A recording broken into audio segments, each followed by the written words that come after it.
Last night's The Voice finale pulled in 987,000 viewers, making it the least watched grand final in the show's 7-year history. However, due to the fact it was a live telecast, the numbers are interim and, 9 predicts, will be closer to 1.06 million. Still, it was enough to win the night for 9, who boasted 31.8% audience share. 7 could feel a little hard done by, coming a close second with 30.7%. 10 took the bronze with 17.3%, the ABC had 14% and SBS pulled in 6.3%. The Voice was the most watched of Sunday night's reality TV shows, seeing off MasterChef 813,000, and an impressive outing by House Rules 910,000. 7's 6 p.m. news bulletin blagged bragging rights over 9, winning 1.25 million to 1.11 million, respectively. Sunday night, 614,000, also saw off 60 Minutes, 524,000. MasterChef aside, 10's other standout was The Sunday Project, which, with 450,000 viewers, didn't really prove much of a standout. The ABC's night went thus: ABC News, 708,000, Mystery Road, 604,000, Grand Designs New Zealand, 506,000, Back in Time for Dinner, 241,000, and Julia's Emmy Rose Home Delivery, 118,000. For SBS, its best was Sinkhole's Deadly Drops with 299,000. While the Germany vs Mexico World Cup match had a mere 35,000. Sign in with LinkedIn Oztime The Voice bereft of any Monday motivation? Let today's women in media profile be like low-current electric waves to the brain. ARQ Group has launched a new identity created by award-winning agency Hellsposh, with the business rebranding from Melbourne IT to ARQ. Previously known as Melbourne IT, the company was founded in 1996 as one of Melbourne University's commercial ventures, with the sole rights to manage domains in the early days of the Internet. Melbourne IT, ANZ, in partnership with PhD and Adshel, have taken to the streets with a total takeover of the entire Adshel Live network. For 1 hour, between 8 a.m. and 9 a.m. on Tuesday the 19th of June, ANZ is inviting commuters to download the new ANZ app by showing 6 different ways the app can help them manage their 9 has today launched a new pop-up store, the Big Ideas Store by 9 Powered, which will host a series of events, workshops, research studies and guest speakers that demonstrate how 9's integrated business works to formulate better solutions to the challenges facing marketers. Over the next 2 weeks, the Big Ideas Store will highlight how acclaimed Australian director Gillian Armstrong has launched a stinging attack on agency Boys Club that, she believes, continued to overlook female directors for TV campaigns. Armstrong, 67, cited stats that show half of all graduate directors leaving Aussie colleges are now female. They're regularly cleaning up in short film competitions. However, it's not translating to directing work within the industry. Only About, IPG's initiative and Dentsu's Carrot have both been awarded a slice of the West Australian government's $65 million spend. The government account is broken into 2 entities, campaign and non-campaign, each with its own agency roster. Carrot has retained its long-standing position on the agency panel for all campaign work, which accounts for, does anyone else think we just haven't quite nailed watching sport on our phones just yet? Confirm your suspicions here. Eurydice Dixon's murder shocked the nation and its Aussie media figures that are now leading a renewed safety charge. It appears the weekend's Liberal Party conference had the usual suspects: unions, gays, refugees. Want to know who's who in Australia's radio landscape? B. In case you missed it last week, a very lucky phone number 1-800-80-80-80 is up for sale. And it could be yours. AppNexus, the world's leading independent advertising technology company, today announced the launch of Guaranteed Views, a marketplace product that changes the way advertising is bought and sold on the open internet. Guaranteed Views enables marketers and agencies to pay only for ads that are measured as viewable and is the first programmatic product that enables 100% viewable buying at scale outside of Facebook and Google. If there's one thing for sure, these Zenith reports are very rarely wrong. Well, bar the odd typo by B.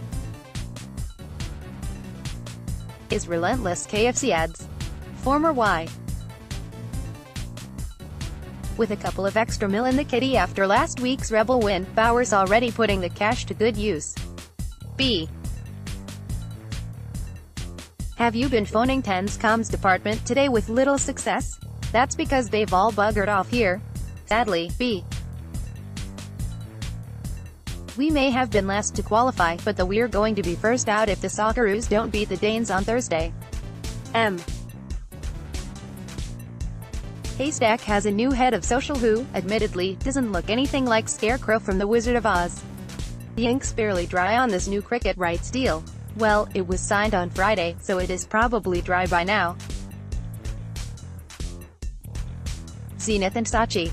Ad spend in Australia forecast to grow by 2.8% in 2018, with main drivers of growth in government, retail, finance and gambling sectors. Global advertising spend to grow by 3.9%, revised up from 3.6% in January 2018. Digital to overtake TV for the first time, to reach 38.4% of global share, TV 35.5%. In 21 out of the 59 markets tracked, digital will be the leading advertising channel in 2018. One quarter, 25.2% of global ad spend will be delivered through mobile devices for the first time. 7 West Media's Pacific Magazines has announced the appointment of Emma Baston as Client Strategy Director for Victoria. Baston has worked in senior digital media buying and planning roles at various agencies including Australia, Cummins. She has also worked at Facebook, and SBS has launched the Short-Form Content Initiative, a commitment to providing increased opportunities for Australian creatives from diverse communities through the commissioning and production of content for SBS On Demand. SBS has partnered with 5 of Australia's screen agencies, including Film Victoria, Create NSW, Screen Queensland, Screen West and South Australian Film Corporation. The initiative aims Big W, the home for families, fun and entertainment, has today launched its annual toy sale campaign, Toy Mania. Running until the 11th of July, the campaign showcases the frenzy and hysteria that comes with the Big W toy sale.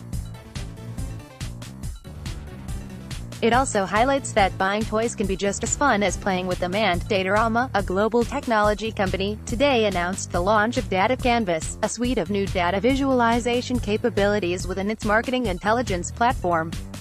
Datarama Data Canvas leverages the power of artificial intelligence (AI) in a brand new way to help marketers create expert-designed dashboards to tell compelling, data-driven stories. Datarama's previous AI releases have Max Media Lab has snared code and Volkswagen's social media accounts amid reports the check is in the mail. Everyone's favorite recalcitrant professor is back doing what he does best, a dollop of derision. News Michael Miller has stopped short of calling Bruce Gordon a prick, although possibly did it in hushed tones. We'd definitely listen to the cricket on the old wireless, even more so if Boy George was commentating. It was one of the media stories of 2017. It's still going in 2018 and will probably still be hanging around by 2022. Teflon Allen is looking all the more baked on stain after his own barrister gave him a serve in his defamation case. Do you only read B? Other day, another development out of Google's evil genius lab set to control our lives. Even more so if you read it while eating cake with inch-thick icing. Change is always hard, says Edelman's CEO. Although, it must be said, sorry always seems to be the hardest word. In what could only be described as delicious irony, the Saturday paper has used a Friday to announce its new editor. Well, perhaps not first, but definitely in the top 10.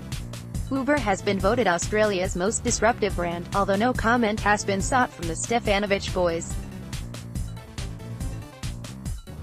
Does the very real fear it could be as dull as dishwater prevent you from reading our articles? Try this sweat-free read. It appears chatbots are set to conquer the world, and infographics are set to conquer journalists doing any real work. The first match may have been 10 days ago, so this state of origin campaign does come with a better late than never. In this opinion, Fjord lead Bronwyn van der Merwe, pictured below, discusses the work to look out for at Cannes Lions 2018. I fully expect there will be some staggering examples of creative brilliance at Cannes Lions this year, and I'd recommend anyone going resists having their attention pulled by projects that are largely based on, to be fair to the Stefanovics. Hence, this phone hack piece. B. Think of this as an appetizer to the avalanche of World Cup stories coming your way. It's like an oyster on jats. On Tuesday, B. Viewers of Nine's Buying Blind are using the same sort of language. B. We Are Social has acquired Socialize, however, it will not be renamed We Are Socialize or even Margaret for that matter. Work for IPG. News Miller shuns possibility of FTA acquisition in the same way. B. Image-led story Edgell has transformed Melbourne's train network into a nightclub. Albeit one those bad over 50s ones you find in RSLs. One need only witness his bloodshot eyes. International Marketing Services Business Administration Group Limited has appointed Matt Cave as its country lead for Australia and New Zealand. Cave, pictured above, has more than 25 years of industry experience in the Asia-Pacific region, and will be instrumental in driving Atom's expansion throughout Australia and New Zealand. With 26 offices in 19 countries around, no, you're not having deja vu. B. Unless you read it last week, then you are having deja vu. Staff warned about making sheep-shagging jokes after SCA integrates its regional and metro units. Women in Media nominations close tomorrow. So, if you work with exceptional women, you've got a busy afternoon ahead. It appears the ad industry is now fueling two of the planet's biggest illegal activities, marching powder. Dentsu Aegis is bringing its M1 platform to Australia, which isn't, as B. Arnott's launches new national campaign to celebrate Aussies' love for shapes, and to uncover all the wonderful way Aussies enjoy them. We Play began with a shared realization between two friends that recruiting quality staff had become too complicated, and it was high time to declutter the process. Based in Melbourne, the startup combines Tinder-style online skills matching with Australian job market, and in doing so, rids eager employers of the strenuous, and at times incredibly uncomfortable. Nielsen has announced it has acquired Lansbury. L. Nielsen's investment in L. Well, a tickle at the very least. The great thing about the infographic is its read. Does your marketing department have shag carpet? Home Beautiful and Harvey Norman have partnered on a new content series which will transform a quintessential Aussie shed into a field-to-fork restaurant whilst showcasing culinary local heroes. In 2012, Martin Boats, pictured above, right, the chef behind the cult following of Longrain during his 13-year stint, escaped the bustle of the Big Smoke. Sydney staff now have even more reason to dread Bledisloe Cup games after the recruitment of Kiwi Rachel Morgan. Music Feeds and Purple Sneakers have unveiled a new strategic partnership that will allow music industry and direct advertisers to extend campaign bookings across all Purple Sneakers digital platforms when booking with Music Feeds. Founded in 2005 by Martin Novosel as a club, brand and events company, Purple Sneakers is a key player in the Australian Headway, the leading data-driven media buying company, has teamed up with market data and insights company App Annie. Together, the companies have unveiled the App Marketer's Guide to the World Cup, a white paper designed to help app marketers succeed. Every year, flagship sporting events are breaking the internet with increasing viewership, and the 2018 FIFA World Cup. It's a brave columnist who poo-poos digital's merits. However, this one's putting the poo right amongst the pigeons. Were you in the process of building a nuclear bomb shelter in your laundry? You can down tools after yesterday's news. B. Except for Ren. This study into digital ad spends even includes fancy pants graphs and charts. Made no sense to us, but may do to you. SCA's Grant Blackley is raging here, so B. Do you work with a person that turns into a 3-year-old on sight of a dog? Get set for the coochie coochie, here. B.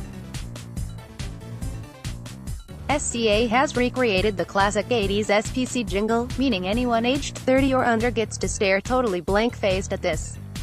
Overpoweringly white is never a good tag to use in any ads, aside from Vanish Napasan or albino support groups. Social media giant Twitter has announced it's making in-stream video ads available to all advertisers, including self-serve, across 12 markets, including Australia. The popular video format attaches pre-roll content in front of premium publisher videos and highlights. The 12 international markets where Twitter's in-stream ads will be available are Australia, Brazil, Canada, France. Kim Jong-un dominated TV screens last night, yet oddly, no spike in the sale of black Aberdeen XXXL safari suits today. Google Australia's mail being scanned for post packs containing possible dog excrement following this unfortunate news. The Australian Alliance for Data Leadership, AADL, has announced the appointment of credentialed senior executive Stephen Porges as its new CEO. Porges currently sits on a number of company boards, has considerable public and private sector listed company management expertise, and has been instrumental in successful data-driven businesses. He also brings CEO skills gained at It's the first to Infographics at B. We're not calling it an info launch, but definitely an info spurt. Wonder why B. Group Investment Chief Nicola Lewis is grilled in latest Women in Media profile. It's more a gentle simmer, really. WPP confirms Dom Walsh is leaving despite exiting some time ago. Isn't his long empty desk serving as confirmation? Melbourne's Chapel Street now boasts yet another eyesore after betting firm paints a Putin nutcracker on local walls.